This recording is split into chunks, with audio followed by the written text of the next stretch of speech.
What's your name? Great to meet you. I'm Sam. Sam? Good to meet you. Good to meet you. That was a tight game. We had to fight against a 7-man rotation. Yeah, Paul, we're good. All right, we'll restart. Sorry, get your name again. What was your name? I'm Sam Maxfield, born and raised Sugar House, Salt Lake City, baby. Sugar Hood? Yes, sir. Well, no, but yeah, sure. We lived in Mill Creek. We love Sugar House. But so tight game. We had to again beat a 7-man. Well, no, we had to go against a 7-man rotation, and we finally got the win. What'd you see tonight?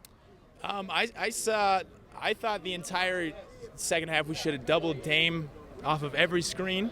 I thought we should have doubled off of Carmelo and Swanigan off of every play. And I thought, honestly, we got a little lucky that Dame missed some shots. He's absolutely incredible. He's been on a tear, and I don't know why we don't double team him every time, but I got to say, like, we came up clutch with some threes. The Jazz live and die by the threes. So in the second half, we finally started making them, and we came through. But, you know, what I'm concerned about is the perimeter defense. Like, you know, we're not going to face teams that have 7 players. We played two games in a row where they have 7 players. Like, most of the teams in the West that are good teams have 3, 4, 5, 6 guys that can shoot the 3 above 35%. Yeah. So we got to be better than that. We got to be ready to double team off of screens and double team. Like, we can't give up threes like that. And we got to be ready to double off of guys that can't shoot, like Swanigan. And Carmelo is awful. I love him. You love him. You can't love Carmelo with this jersey on. I don't love him at all. I hate him, but I respect him as a player. But I think he's garbage, and I don't know why we didn't double off of him every single play. But you got to give it to Quinn Snyder. He draws up great plays, and I love Royce made the corner 3. Right. And you know, hopefully Niang can kind of get back to shooting, making some of those corner 3s as well. And I'm psyched. I'm glad we win.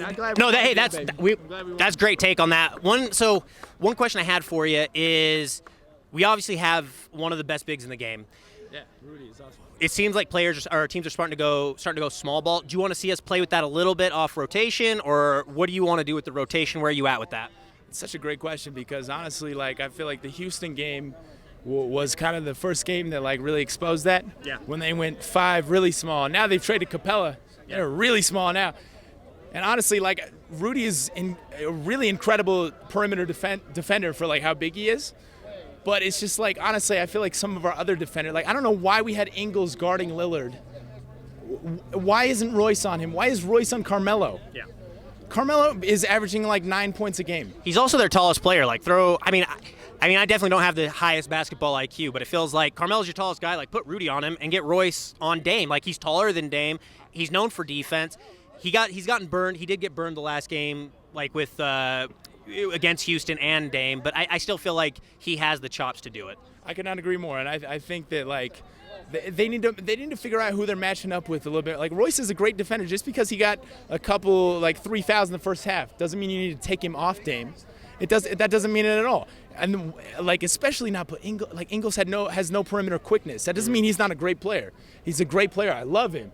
But really quick, on that thought, do you think they do Ingles, because Ingles is taller as well, and even though he doesn't have the quickness, you give that up if you get beat, you know you have Rudy that he has to shoot over? Not against Dame. Not against Dame, because Dame is so good from 3, and not against anybody who can shoot from 3 like Dame can. So against a guy like, I don't know, like a slasher who can't really, like Draymond.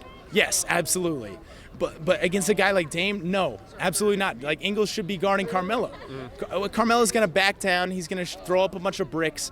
That's fine. We live with that any day. I was yelling the whole game. Give it to let Swanigan and Carmelo shoot.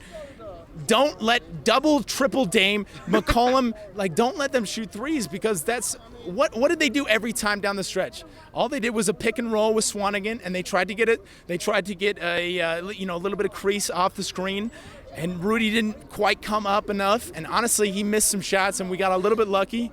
But we made some shots down the stretch, so, you know, give the Jazz credit as well. But I just think that, like, honestly, that formula is not going to win against the Rockets. It's not going to win. It might not win against the Mavericks. It's not going to win against the Lakers for sure with Davis and LeBron.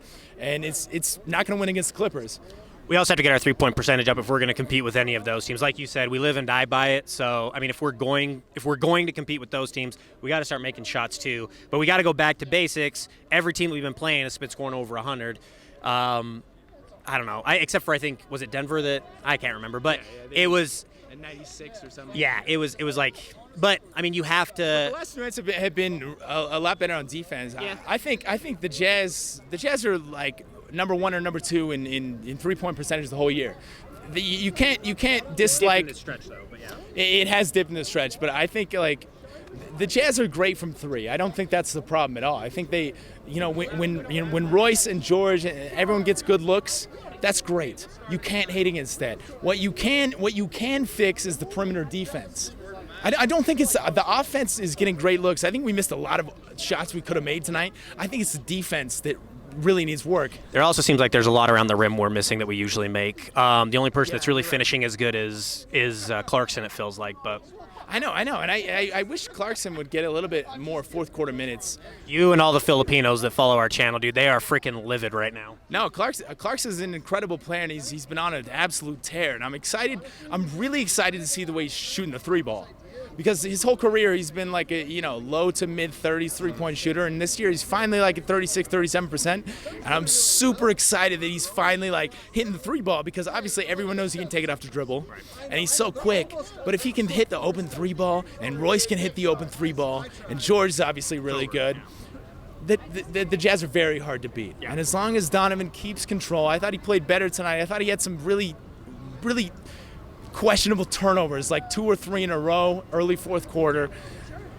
But I think if we fix that up, and we hit the threes, we're good on offense. I'm more worried about the perimeter defense, and I'm hoping we can fix that up. No, you're right. It's Sam, right? Yes. Yeah, no. Yeah, I mean, that was. I can't agree with you. I can't disagree with you or agree with you more, man. Like, it was great analysis. We appreciate you coming out. I appreciate you, my brother. Hey.